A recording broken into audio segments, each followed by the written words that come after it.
which is pretty wild if you ask me.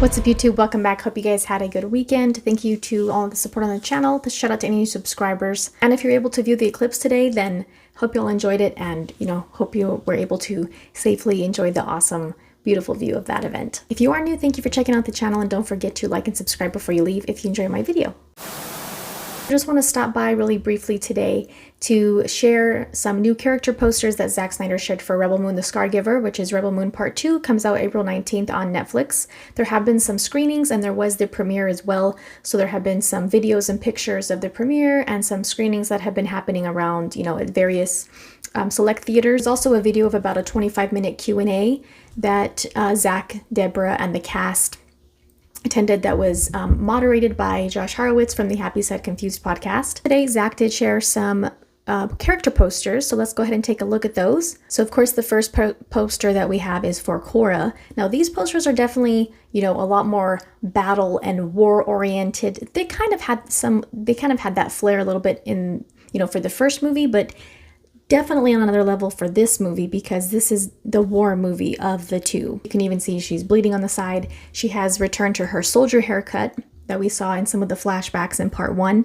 And I imagine obviously we're going to get more flashbacks in this one because we're going to get more in-depth background stories for all of the characters. Next we have Jimmy. Now, it's cool to see him. This is obviously different from the way we saw him in the first movie because in the first one we kind of just got a little introduction to him, and we're definitely going to see more of him in the director's cut because if you've read the novelization like I have, there's a lot more Jimmy in there. And I think in the director's cut and in part 2, really looking forward to seeing more of his character voiced by Anthony Hopkins. Obviously in this one he chooses to stand up and fight with the team. The little tease of that in the trailer as well. But here in the poster he is armed up and he's battling with the team. And we have General Titus played by Jaimon Hansu. He is kind of coming back from this dark place that he's been in, and we'll get more of his story too in his history with the Imperium. Dunabe is Nemesis. I think she's probably my most anticipated character again, like she was for the first movie. I really want to see a lot more of her and wielding these beautiful swords that she has, and her skills obviously are on another level. We got a little, taste of what she has done at the end of part 1 when they are captured and Noble is kind of going around addressing each one of them and what he knows about them. And when he talks to her, she has taken out like dozens of soldiers and their guard. She has, a lot of vengeful feeling toward the mother world, and so I want to see more about her character, and I think she's just going to continue to be a badass, especially in the director's cuts. Now we have Tarek. I think his story is going to be interesting as well. He is a prince. He comes from royalty. Now all of these members, are from different worlds and they all have these very diverse stories. So I want to learn more about what happened with him and why he, you get some of it in the novelization as well. I want to see how they translate it in the live action. Oh, no. Then we have Gunner. And again, his character is showing more of an arc in this movie too, because in the first one, we just see him as, he takes care of the harvest. He kind of gets into some sticky situations with, the Imperium, is helping Korra to get in touch with the Blood Axes, and very naive in the first movie about what these soldiers will actually do to innocent villagers, right? But I think he very, very quickly catches on after a while to what they're capable of and how they really just don't care. In this poster, he is armed and he's, joined the battle. He's kind of taken on this role now of choosing to fight, starting to transform into that at the end of part 1 as well. Now we have Milius, and she is one of the Blood Axes. She's part of Darian and Devra's army that have gone on this journey of kind of taking out different posts from the Imperium around the galaxy, and Korra and the team find them, and she chooses to join Darian in this fight, and so she's also back with this team too at the village. And we have Devra Blood Axe. I want to see how they get reunited with her because she didn't go with Darian and Milius to help the rest of the team fight. She stayed behind with the rest of their soldiers and she was kind of skeptical about it. So I want to see how she comes into play now that they had been separated, and I want to see, how she kind of picks back up with the team and gets involved. Of course, Ed Skrein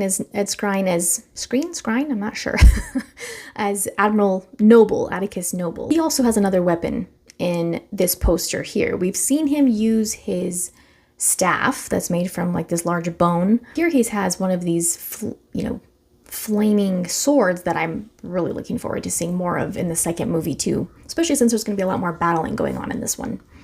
In the trailer, you can tell that, we're going to see those a lot more. They just look awesome. And he's definitely going to have his own revenge plot, right? Because, spoiler alert, the end of part 1, Korra kills him and he is, brought back via the technology that the top, elite of the Mother World have access to. He's kind of being held responsible for bringing Korra back to her adoptive father and all of this. So he's kind of he's on the line as well because, Belisarius is expecting him to fulfill that.